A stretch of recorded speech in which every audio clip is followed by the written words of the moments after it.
జై శ్రీమన్నారాయణ. భాగవత గోష్ఠికి అనేక దాసోహాలండి. ఆళ్వార్లు అందించినటువంటి ఆర్యజానయ తిరువాయిమడిలో ఇవాల్టి పాసనంలో ఆళ్వార్లకి ఏ సన్నివేశాన్ని సముద్ర మదన ఘట్టాన్ని అనుభవింపచేశాట స్వామి. ఏమనుభవిస్తున్నారు అందులో?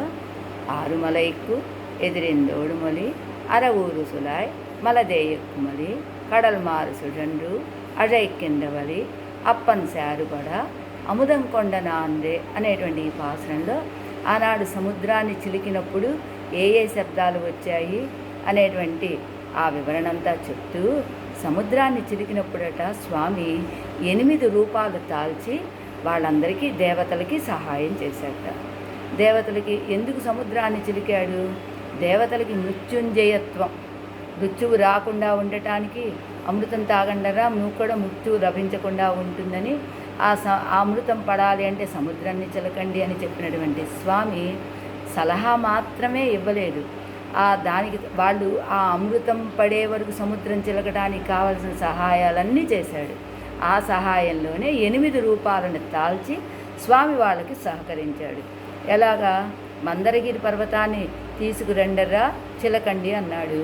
ఆ పర్వతాన్ని సముద్రంలో పడవేయగానే అది మునిగిపోవటం మొదలుపెట్టింది. మునగకుండా కూర్మ రూపాన్ని తాల్చాడు. ఒరిగిపోకుండా పైన పట్టుకున్నాడు. రాక్షసులకి దేవతలకి ఇద్దరికీ కూడా శక్తి తగ్గకుండా వాళ్ళలో అంతర్యామిగా వేయించేసి ఉన్నాడు.